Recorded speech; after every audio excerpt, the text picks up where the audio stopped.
Happy day, dear students. I welcome you all for a new poem. Today we are going to learn a new one. So it's Aunt Jennifer's Tigers. In the Flamingo book, it's a last poem.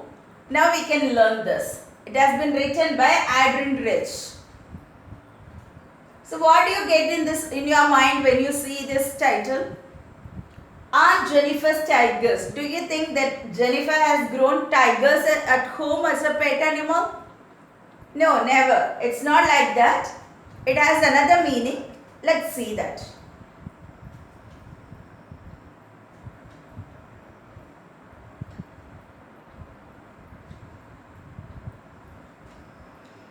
See here, tiger. So on seeing this tiger, what do you get in your mind? Okay, in the small children, while you are very small now. So description of animals would have been asked, right? See here, describe this animal. So it has black stripes. It's bright yellow in color. It's so strong and it is very much courageous.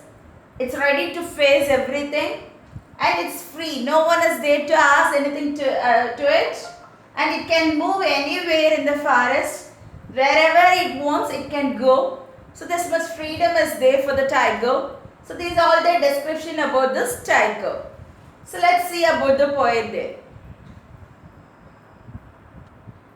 Look here, students.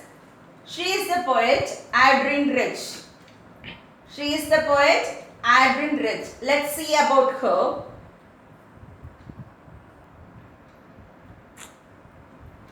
Her name is Adrian Cicely Rich. Her full name is Adrian Cicely Rich. She was born on 16th May 1929 at Baltimore, Maryland in USA. She is an English poet. So she was born in USA. So she was an American poet, essayist, non-fiction writer and feminist. See here, it has been given as an American poet. You know that very well, who is a poet. And as she belongs to America, she is known as American poet. One who writes an essay is known as essayist. What is the meaning of non-fiction? Fiction, non-fiction. Have you heard about? Fiction means that imagination. Okay, one who implies their imagination in writing. Non-fiction means not that imagination, the real one. So she used to write the real stories also. So that's why it's known as non-fiction writer. And feminist, one who supports for the female people. So that's what, one who longs for the female people and one who gives support to the female people. So she was called one of the most widely read and influential poets of the second half of the 20th century.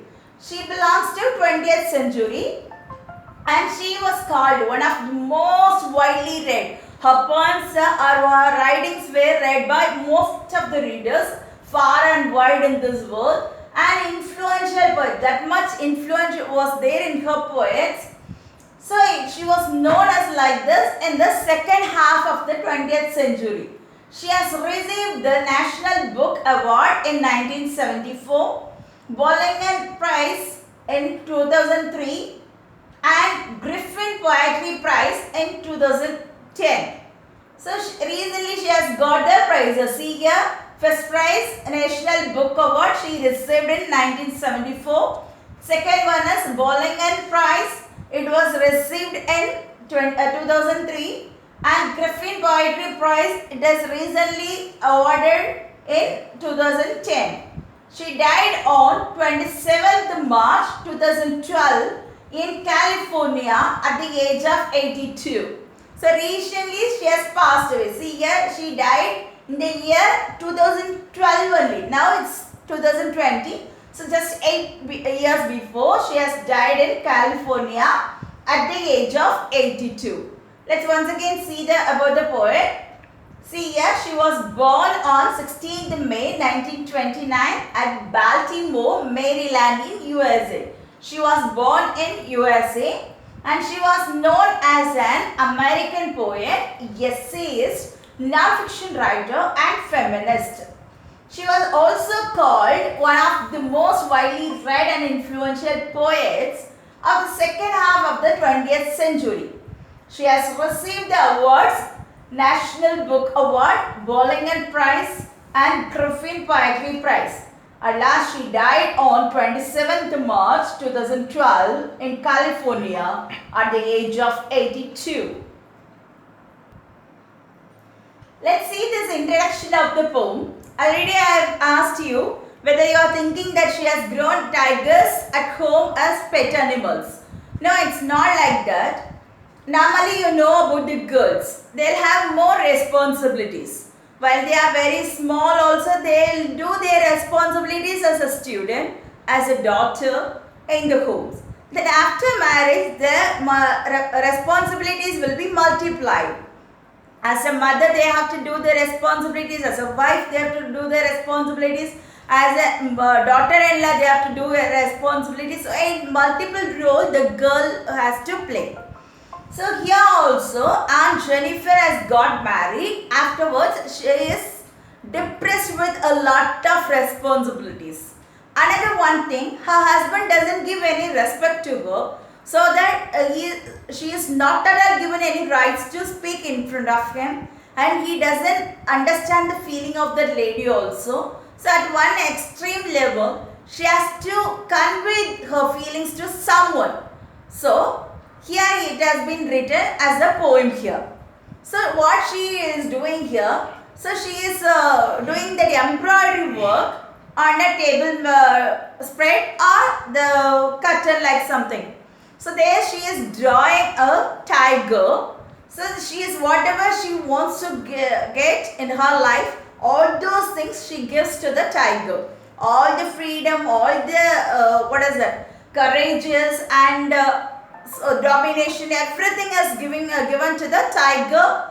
So in her embroidery work, through that she conveys whatever she wants to live the life in this world. So about this only we are going to see. See here, Aunt Jennifer's Tigers, Adrian Cecil Rich. In this poem, a woman expresses her suppressed feelings through her art. So for a long time, a long duration, she was suppressed. She was not able to express her feelings at all. All her feelings were kept in her mind and she was suppressed a lot due to this. So that feeling she has to bring about in an art. So here she expresses all her feelings in an art. Aunt Jennifer is a victim of the male-dominated society. You know what is male domination? Her husband is the dominator there. So he is like a ruler almost. Okay, she has to obey whatever he gives her orders, and she doesn't have any right to speak anything against him. She should not give any bad answer to him. She should not convey what her thoughts to him. She should not say anything oppressing whatever he says. So for each and everything, yes, okay. That's what the answer she has to give.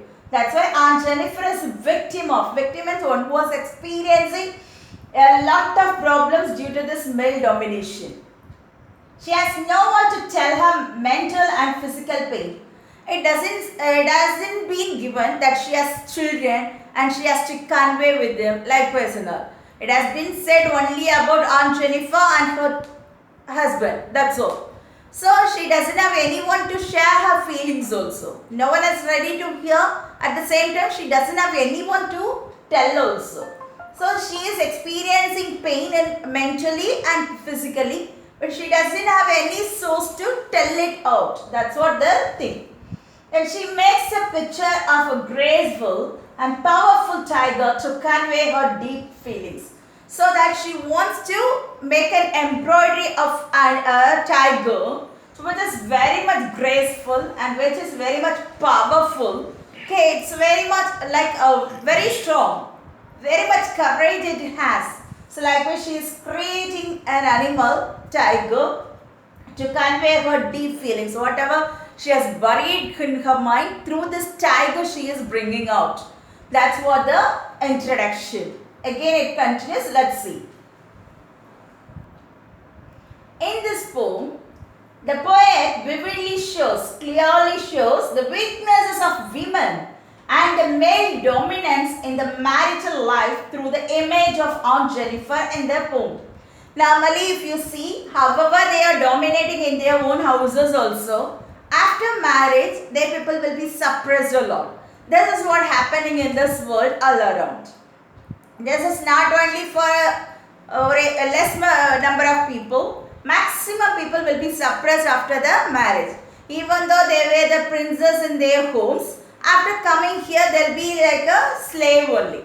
So here also, this it shows clearly the weaknesses of women.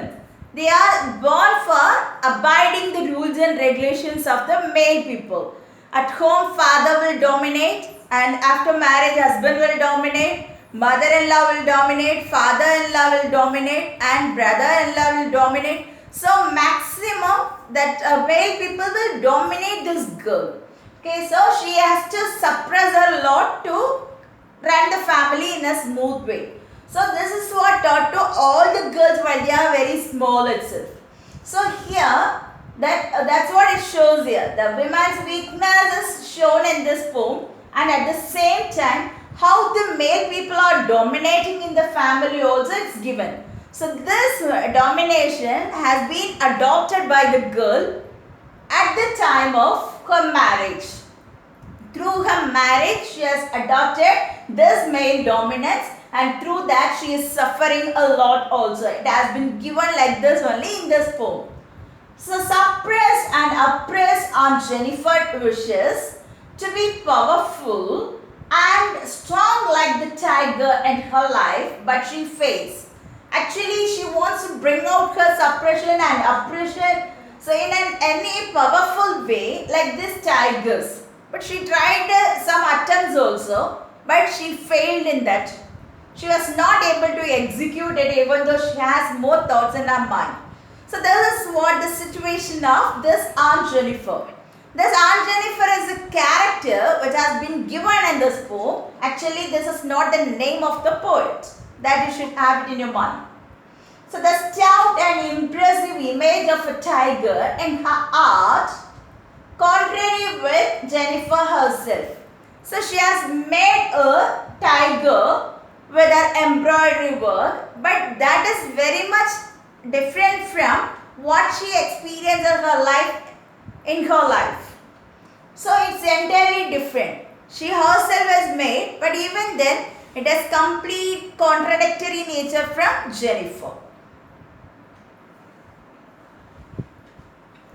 You all may think why this lady has chosen tiger to convey her feelings. She could have taken any other animals.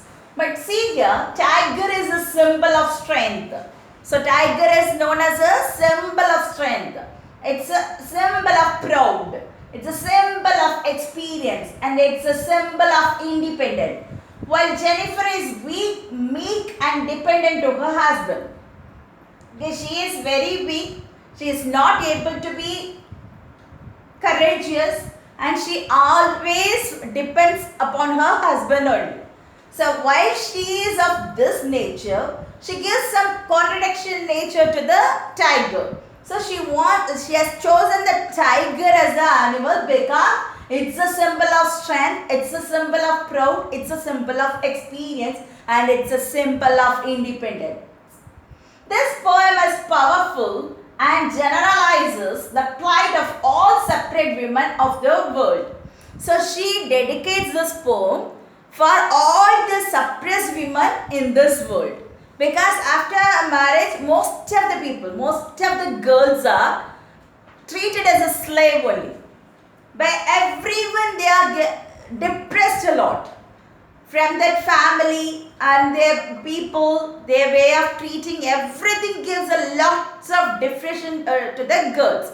So for that purpose only, she has made this poem, and she has dedicated this poem to all the suppressed ladies of the world. That's all, students. Once again, we can see the introduction part of this poem as we begin this poem. In this poem, a woman expresses her suppressed feelings through her art. Aunt Jennifer is the victim of the male-dominated society. She has no one to tell her mental and physical pain. She makes a picture of a graceful and powerful tiger to convey her deep feelings. The poet vividly shows the weaknesses of women and male dominance in the marital life through the image of Aunt Jennifer in the poem. Suppressed and oppressed, Aunt Jennifer wishes to be powerful and strong like the tiger in her life, but she fails. The stout and impressive image of a tiger in her art contrary with Jennifer herself. Tiger is the symbol of strength, proud, experienced and independent, while Jennifer is weak, meek and dependent to her husband. This poem is powerful and generalizes the plight of all suppressed women of the world.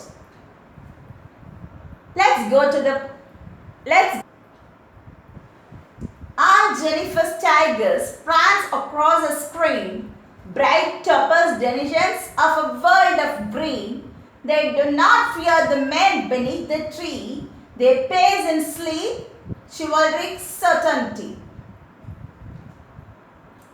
See here, students. Aunt Jennifer's tigers prance across. What's the meaning of prance? Walk or move along with high steps, majestic steps. That's the meaning.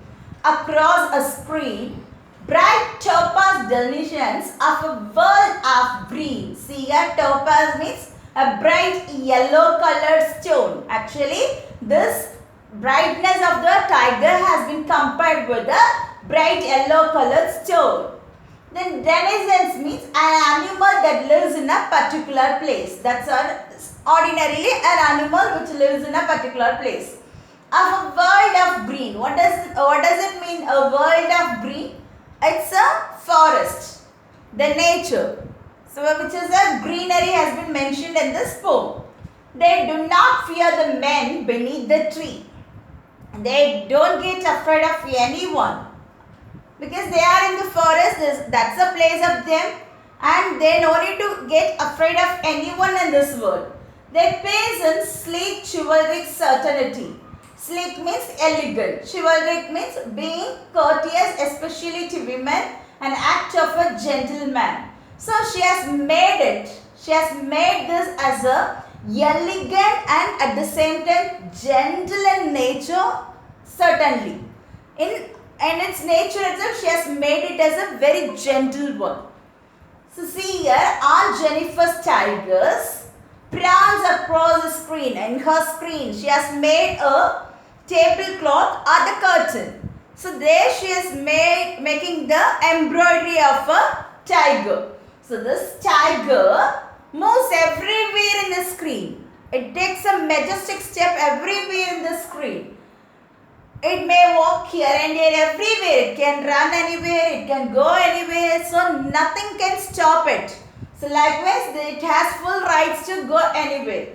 Then bright topaz denizens of a world of green. It's compared with this animal which lives in a particular place. That's what denizens has been compared with the bright topaz. That means bright yellow color stone. In the world of green, that means in the forest. In the forest, the animal has been compared with the bright yellow color stone. These animals do not fear the men beneath the tree. Okay, however, they are coming in the forest also, whether they are in the tree also. Whatever it is, they no need to get afraid of any man in this world. They pace in sleek chivalric certainty. They'll go everywhere. They'll roam about everywhere. They are elegant, but its nature is very gentle. That's what she has explained. So now we can see the poetic devices present in this stanza. See here, bright topaz. Okay, that stone has been compared with as a bright one. So this is the metaphor. Direct comparison metaphor. See here, they do not fear the men beneath the tree. Again the line begins with they. They pace in sleek chivalric certainty. Use of the same word in two consecutive lines. So here they has been used. the word they has been used in the two consecutive lines. So it's known as anaphora. Anaphora. See here the rhyming scheme and rhyming words across a screen. So it ends with screen. Then see here word of green. It ends with green. So screen, green are the rhyming words. Then you see tree and certainty. Okay, E sound. It ends with E sound. So tree and certainty will be the rhyming words. So these are the rhyming words. Then what is the rhyming scheme? Let's see. Rhyming words. Screen, green. Tree, certainty. See the rhyming scheme. Screen, A. In the next line itself its pair is there. So that is also given as A. Then this one is completely different from that. That's B. So its pair is there in the next line itself. So B. So A, B, B is the rhyming scheme. See the meanings. While I taught the poem itself, I told you all these meanings. Once again, I will teach you this. Prance, walk or move around with high springy steps, majestic steps. Topaz, a bright yellow colored stone. Denizens, here an animal that lives or is found in a particular place. Sleek, elegant.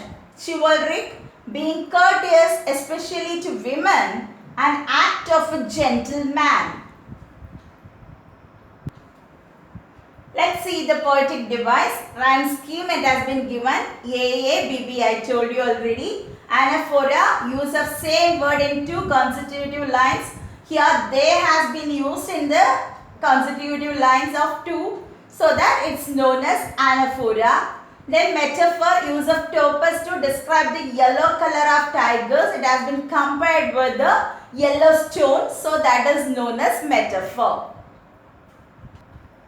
Let's summarize what we have learned today, students. So first we saw about the poet, and next we go on to the introduction part. Then we learned only the stanza 1. So the remaining part will be continued later. So let's recall whatever we have learned today. So the poet Adrienne Rich, about her we learnt. She was an American poet, non-fiction writer, essayist, and also a feminist. And she has received some awards, and at last she died in 2010. So that's Lisa. Then introduction Lisa.